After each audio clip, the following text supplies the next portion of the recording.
Hi, Hopkins people. This is Jiming, your school board representative, giving you an update on what happened on 123. Disclaimer: this is just my personal opinion. It's not district or school board statements at all. Don't interpret them as such. We'll get right into it. So things of note are the budget. There's been some so every 2 years there is a budget renegotiation with the school boards. That's across the state, and it happens in other districts as well. And this year, our surrounding districts are coming in with higher than normal increases in salaries. Like Edina, I heard, is at like 11% or something like that. And so, totally support that. I think teachers need to get paid what they do, and totally support that.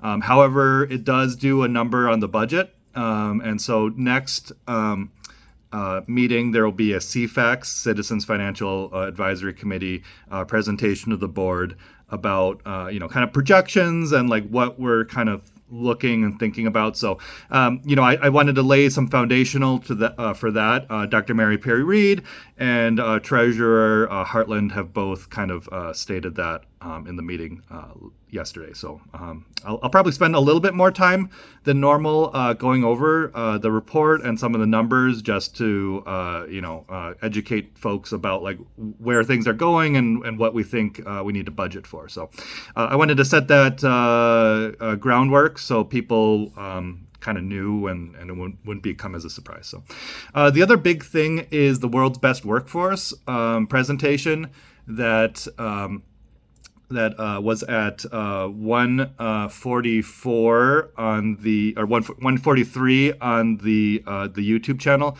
I'll make a comment with a link to it. I think people definitely should take a look at that and that discussion as well. I think it is very illuminating. It's actually a little bit misnamed, in my opinion. I thought it was probably going to be about teachers and staff. But actually, it's a lot about Hopkins School District makeup, a lot about who our students are, and a little bit about some of the academic outcomes as well.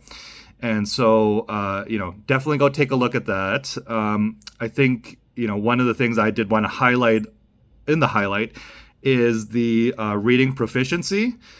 Which is a hot topic issue. I hear it a lot from just talking with everybody about scores. So I think I'm personally not as worried necessarily about like where the number is per se, but really like what does that mean for our students, or especially early readers?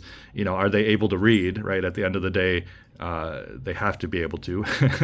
No two ways about going around that. So, I think the district has suffered a little bit under COVID and trends and stuff like that. And so, folks could go look at that.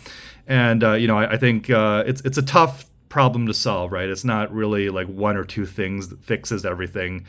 It's kind of like more of a concerted effort from everybody, and I think teachers and staff are kind of definitely doing the best they can, but I think the scores are definitely not where I would like to see them. I think hopefully everybody would agree with that. So I think the good news is there's some letters training. So the READ Act that was passed by the DFL goes into the science of reading a lot more.